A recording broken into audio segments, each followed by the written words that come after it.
Hello friends, कैसे हैं आप सभी। मैं होप करती हूँ आप सब बहुत अच्छे होंगे। एंड इसी पॉजिटिव नोट के साथ आज के सेशन को करते हैं स्टार्ट। आज का सेशन होने वाला है हमारा on the topic of banking. जी हाँ दोस्तों, banking which is chapter number 6 of your syllabus. ये आज हम करने वाले हैं। चलिए, इस सबसे पहले तो हम एक बार सिनॉप्सिस देख लेते हैं कि इस चैप्टर में जो है हम कौन कौन से टॉपिक में डिस्कशन करेंगे। सबसे पहला जो क्वेश्चन रहेगा वो हमारा रहेगा, what is a commercial bank. एक कॉमर्शियल बैंक क्या होती है, ठीक है। दूसरा क्वेश्चन जो है that is what are the functions of commercial bank. Commercial bank के फंक्शंस क्या होते हैं।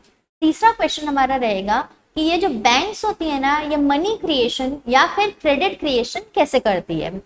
फोर्थ क्वेश्चन हमारा क्या रहेगा। फोर्थ क्वेश्चन हमारा रहेगा व्हाट इज आरबीआई या फिर व्हाट इज सेंट्रल बैंक, और उस सेंट्रल बैंक के फंक्शंस क्या क्या होते हैं। एंड फिफ्थ क्वेश्चन है हमारा, जो कॉमर्शियल बैंक हमने ऊपर डिस्कस की और जो आरबीआई जो है हमने ऊपर डिस्कस किया, ये दोनों के बीच में डिफरेंस क्या होता है वो हम कहाँ पे देखेंगे, वो हम क्वेश्चन नंबर 5 में देखेंगे। चलिए दोस्तों, स्टार्ट करते हैं आज का सिलेबस कवरेज।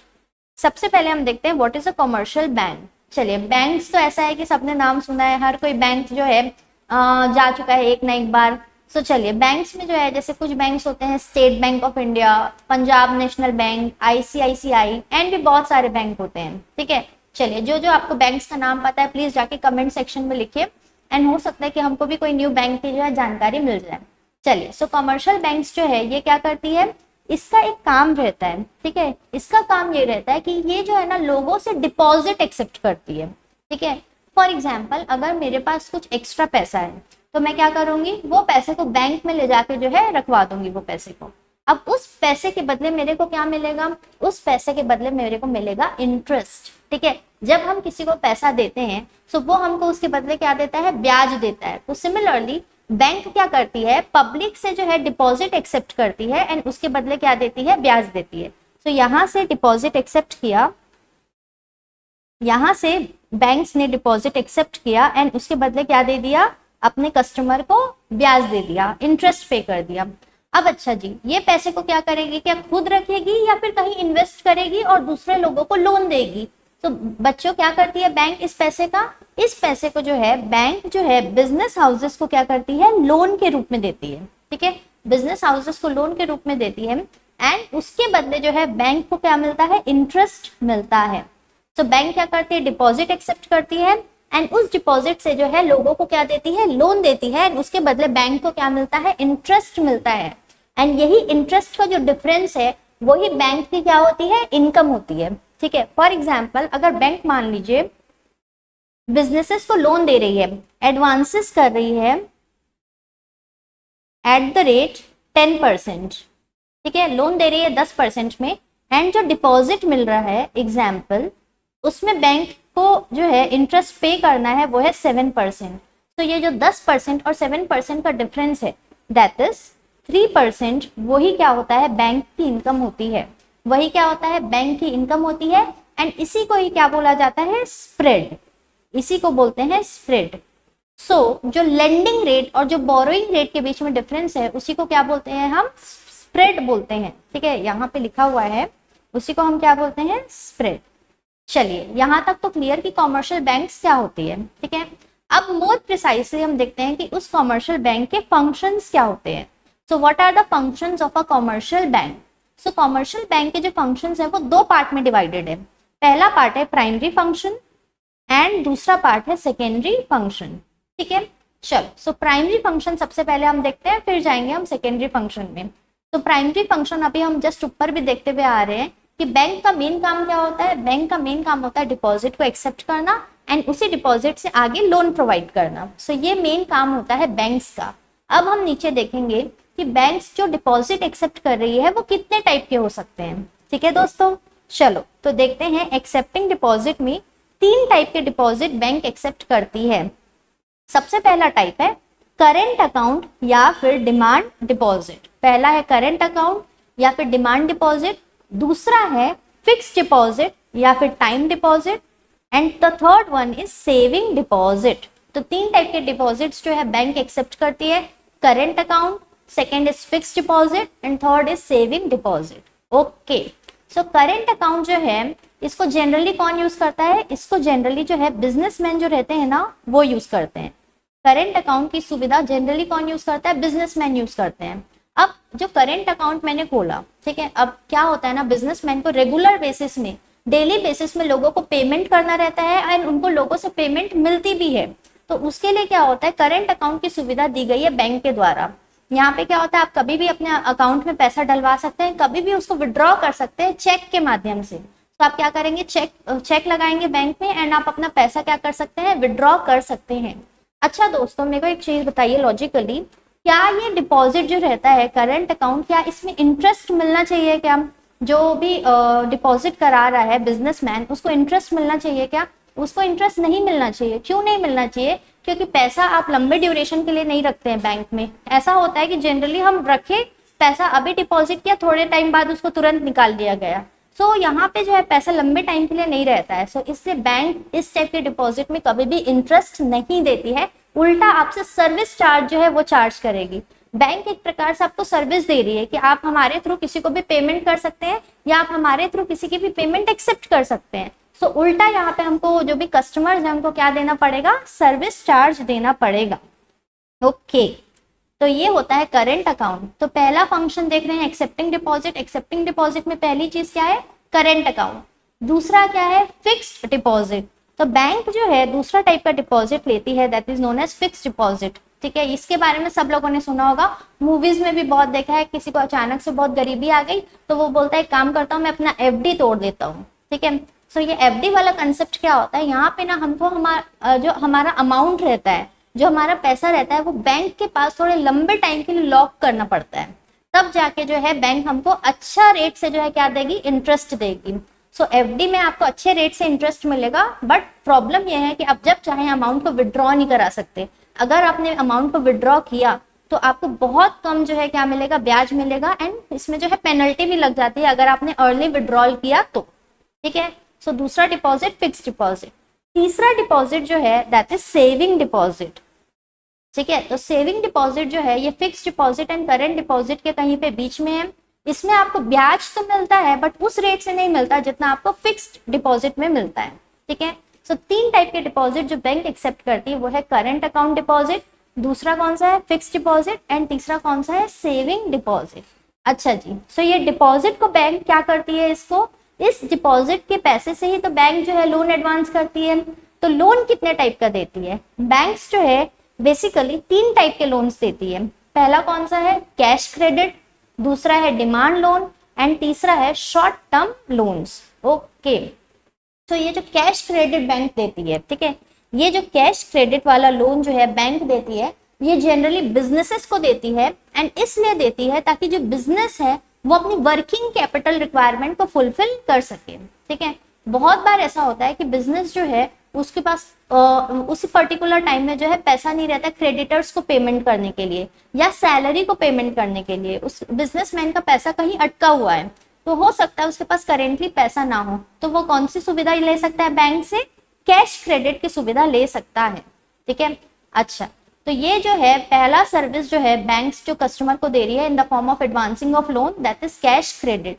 इसमें जो है जो भी कस्टमर जो है वो क्या कराएगा, अपना करंट एसेट्स जो है, for example stocks, for example share certificate, वो सब जो है बैंक के पास गिरवी रखाएगा, मॉर्टगेज कराएगा, एंड उसके बदले बैंक्स जो है एक सीसी लिमिट आपको प्रोवाइड करेगी। ठीक है, उस लिमिट में से जो आपको जितना भी पैसा आपको विड्रॉ करना है आप विड्रॉ कर सकते हैं, एंड अच्छी बात यह है कि आपको ब्याज सिर्फ उतने ही पैसे में लगेगा जितना आपने विड्रॉ किया है, पूरे अमाउंट में नहीं लगेगा, पूरी लिमिट में नहीं लगेगा, जबकि आपको उतने ही अमाउंट में लगेगा जितना आपने क्या किया है, विड्रॉ किया है। तो ये है हमारा कैश क्रेडिट। दूसरा कौन सा है लोन, दूसरा है डिमांड लोन। तो डिमांड लोन जो है बैंक जब चाहे वापस मांग सकती है अपना पैसा, मतलब आज बैंक ने पैसा दिया, अब बैंक को लग रहा है कि नहीं इससे मेरे को पैसा वापस ले लेना चाहिए फॉर एनी रीजन, तो बैंक वो पैसा अपना कभी भी क्या कर सकती है, वापस ले सकती है अपने कस्टमर से। ठीक है, चलिए, एंड तीसरा टाइप का जो लोन है that is short term loans. So ये बेसिकली जो है होते हैं पर्सनल लोन्स रहते हैं, जो किसी कोलेटरल सिक्योरिटी, कोई चीज गिरवी रखाने के बाद जो है क्या करती है, बैंक आपको देती है, इसको बोलते हैं short term loans. Okay, so primary functions जो है बैंक का क्या होता है, प्राइमरी फंक्शन होता है डिपॉजिट एक्सेप्ट करना एंड लोन्स देना। डिपॉजिट 3 टाइप के होते हैं। कौन कौन से 3 टाइप के होते हैं? Current account deposit, fixed deposit and तीसरा कौन सा है? Saving deposit. लोन्स जो देती है 3 टाइप के होते हैं। सबसे पहला कौन सा? CC, cash credit. दूसरा कौन सा होता है? डिमांड लोन्स एंड तीसरा क्या होता है? Short term loans. तो यहाँ तो हमारा प्राइमरी फंक्शन ऑफ बैंक जो है वो होता है कंप्लीट। अब देखते हैं सेकेंडरी फंक्शन क्या होता है। चलिए, तो सेकेंडरी फंक्शन के लिए जो है हमारे पास एक मेमोरी टेक्निक है। वो मेमोरी टेक्निक क्या है? A dog. Okay, so here A stands for agency function, D stands for discounting of bills, O stands for overdraft facility and G stands for general utility functions. So ये है हमारे secondary functions of banks. Okay, चलिए, तो दोस्तों आके हम एक एक सेकेंडरी फंक्शन को डिटेल्स में डिस्कस करते हैं। सबसे पहला सेकेंडरी फंक्शन है ओवरड्राफ्ट फैसिलिटी। बहुत बार ना लोगों को ओवरड्राफ्ट फैसिलिटी में कंफ्यूजन होता है एंड ये इसको कंफ्यूज कर लेते हैं सीसी फैसिलिटी से। सीसी मतलब जो ऊपर हमने पढ़ा है कैश क्रेडिट। तो सीसी और ओडी में बेसिकली डिफरेंस क्या होता है कि जो आपकी कैश क्रेडिट फैसिलिटी होती है ये आपकी वर्किंग कैपिटल के रिक्वायरमेंट को फुलफिल करने के लिए दी जाती है बाय बैंक, जबकि ओवरड्राफ्ट फैसिलिटी में ऐसा कोई रेस्ट्रिक्शन नहीं है। आपको जिस पर्पस के लिए यूज करना है आप पैसे को यूज कर सकते हैं। अच्छा, जब आपको सीसी फैसिलिटी चाहिए रहती है ना तो आपको ना अपना स्टॉक्स वगैरह या फिर कोई शेयर सर्टिफिकेट ये सब चीजें जो है बैंक के पास क्या कराना पड़ता है? मॉर्टगेज कराना पड़ता है। जबकि ओडी में ऐसी कोई रिक्वायरमेंट नहीं है। ओडी आपको इस बेसिस में दी जाती है कि आपका बैंक के साथ जो है आपका टर्म्स कैसा है, उस बेसिस में आपको ओवरड्राफ्ट फैसिलिटी दी जाती है। तो ये ओवरड्राफ्ट फैसिलिटी भी जो है बैंक का क्या है? Secondary function. अच्छा जी, इसमें भी ऐसा रहता है कि आपके मान लीजिए करेंट अकाउंट में मान लीजिए मेरे 10 लाख रुपीज हैं, तो हम क्या कर सकते हैं? बैंक के साथ जो है ऐसी ओवरड्राफ्ट फैसिलिटी की अरेंजमेंट कर सकते हैं एंड मैं जो है 10 लाख से ज्यादा अगर पैसा जो है बैंक से विड्रॉ करना चाहूँ तो विड्रॉ कर सकती हूँ। एंड जितना भी हम एक्स्ट्रा पैसा विड्रॉ करेंगे उसमें हमको क्या लगेगा? इंटरेस्ट लगेगा। चलिए जी, तो ये जो है ओडी फैसिलिटी। उसके बाद दूसरा जो फंक्शन है that is discounting of bill of exchange. Discounting आपको ज्यादा पढ़ाने की जरूरत नहीं है, आपके अकाउंट्स के सिलेबस में भी है। तो अगर मान लीजिए मेरे को कोई बिल ऑफ एक्सचेंज मिला, वो बिल ऑफ एक्सचेंज जो है अगर मेरे को तुरंत पैसा चाहिए तो मैं क्या करूंगी? मैं बैंक के पास जो है वो बिल ऑफ एक्सचेंज को क्या करूंगी? डिस्काउंट करा लूंगी। एंड मान लीजिए कि वो बिल ऑफ एक्सचेंज 1 लाख रुपए का है तो बैंक मेरे को 99,000 दे देगी एंड 1,000 जो है बैंक रख लेगी एज इट्स कमीशन। तो दूसरा फंक्शन जो है सेकेंडरी फंक्शन वो है बैंक का discounting of bill of exchange. तीसरा फंक्शन क्या है बैंक का? Agency function. तीसरा फंक्शन क्या है? Agency function. एंड इस फंक्शन में जो है बैंक क्या करती है? अपने कस्टमर्स के एजेंट के रूप में काम करती है। ठीक है, क्या करती है? कस्टमर्स के एजेंट के रूप में काम करती है। अच्छा जी, इसमें 7 पॉइंट्स हैं एंड इसके अब बहुत अच्छी बात यह है कि इसमें एक मेमोरी टेक्निक भी है। एंड मेमोरी टेक्निक क्या है? 2T 2PLIC। 2T 2PLIC ये इसकी मेमोरी टेक्निक है। आइए एजेंसी फंक्शन को साथ में स्टडी करते हैं। चलिए, सो फर्स्ट एजेंसी फंक्शन जो है वो है transfer of funds. Example DD. DD मतलब डिमांड ड्राफ्ट।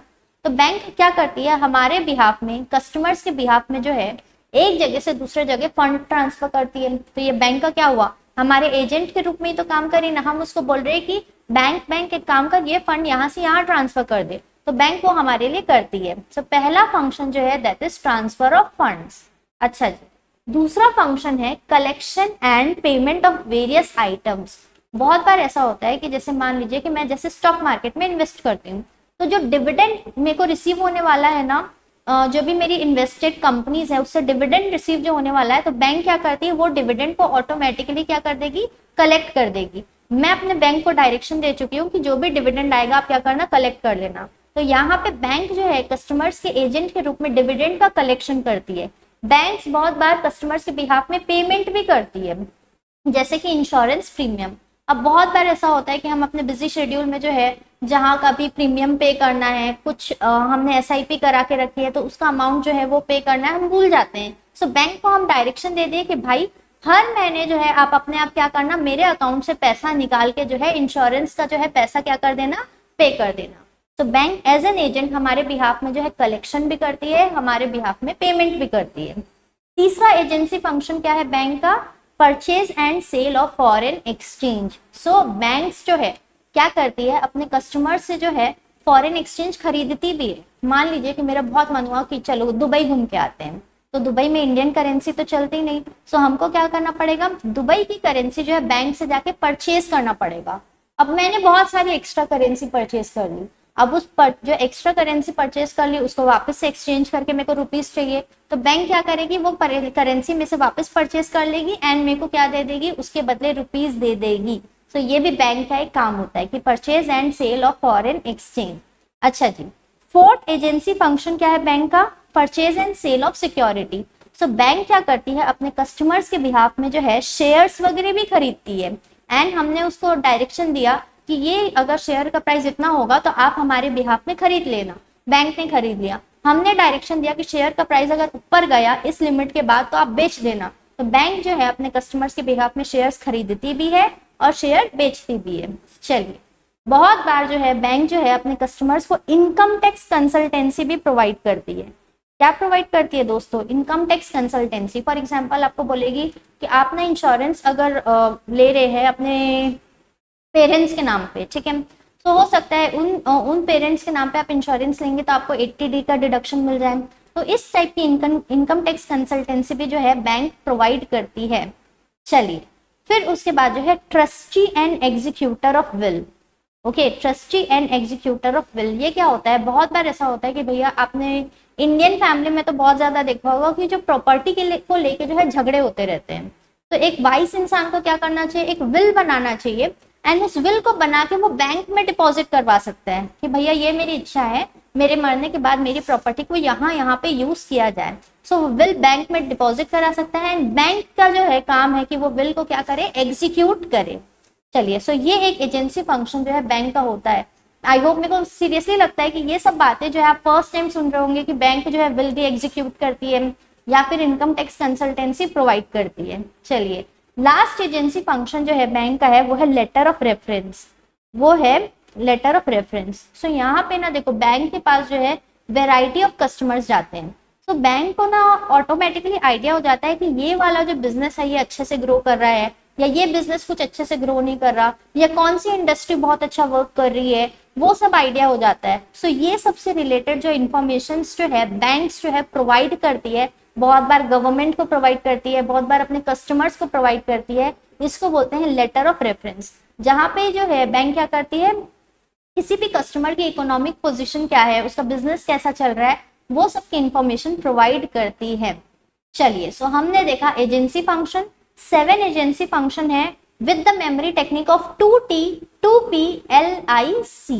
ठीक है, चलिए, पहला फंक्शन इसमें क्या था, ट्रांसफर ऑफ फंड्स। दूसरा फंक्शन क्या था, कलेक्शन एंड पेमेंट, कलेक्शन कर रही है, पेमेंट कर रही है। तीसरा फंक्शन क्या है, purchase and sale of foreign exchange. Fourth function जो है that is purchase and sale of security. Fifth function is income tax consultancy. Sixth जो है बिल को एग्जीक्यूट करती है एंड सेवेंथ फंक्शन जो है that is letter of reference, अपने कस्टमर्स की जो है इंफॉर्मेशन, इकोनॉमिक इंफॉर्मेशन प्रोवाइड करती है।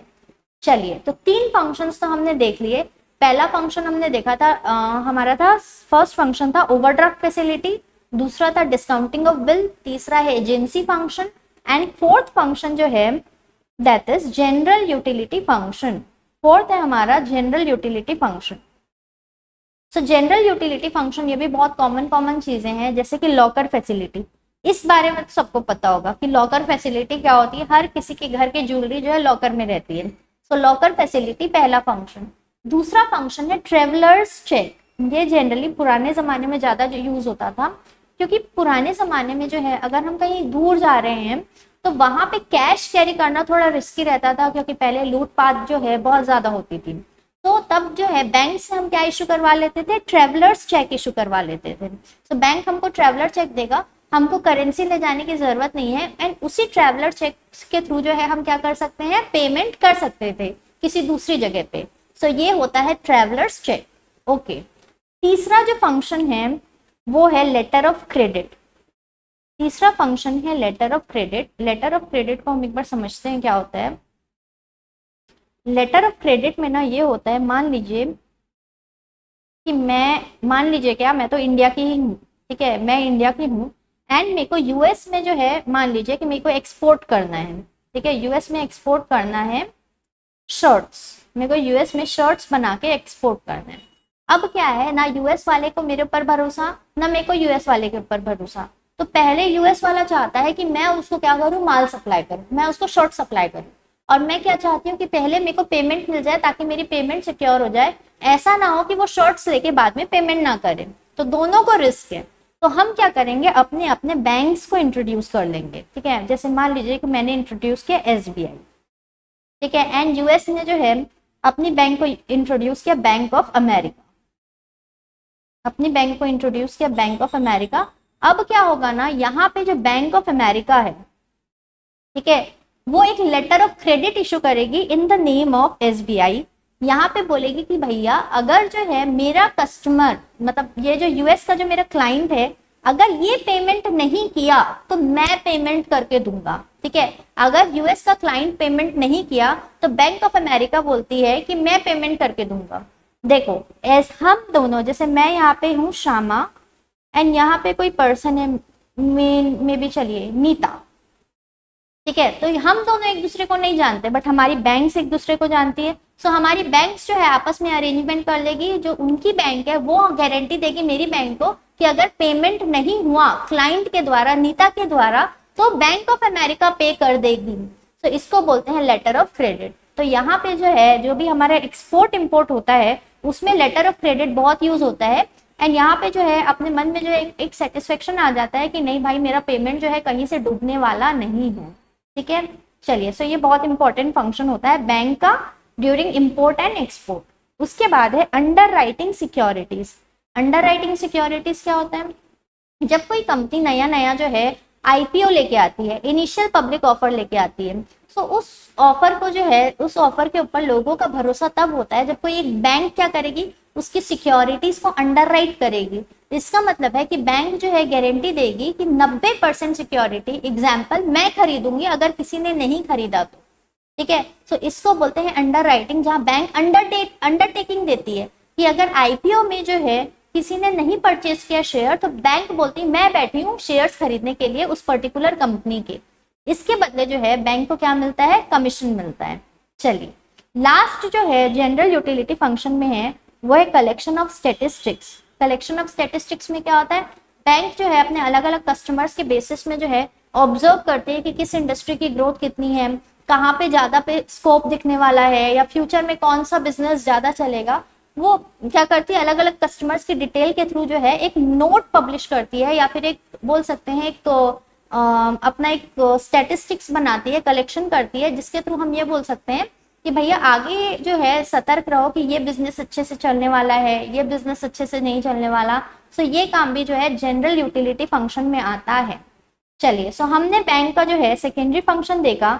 सेकेंडरी फंक्शन का मेमोरी टेक्निक है और डॉग, ए से एजेंसी फंक्शन, डी से डिस्काउंटिंग ऑफ बिल, ओ से ओवरड्राफ्ट फैसिलिटी, एंड जी से जो है जनरल यूटिलिटी फंक्शन। ओके, सो यहाँ जो है हमारा सेकेंडरी फंक्शन होता है कंप्लीट। चलिए, सो आज की क्लास को हम यहीं पे जो है रोकते हैं। कल हम देखेंगे आरबीआई के क्या फंक्शंस होते हैं, आरबीआई क्या होती है, क्रेडिट क्रिएशन कैसे करती है बैंक, एंड लास्ट में एक छोटा सा टॉपिक है आरबीआई और कॉमर्शियल बैंक में क्या डिफरेंस होता है। चलिए, तो मिलते हैं नेक्स्ट क्लास में। आज के लिए इतना ही।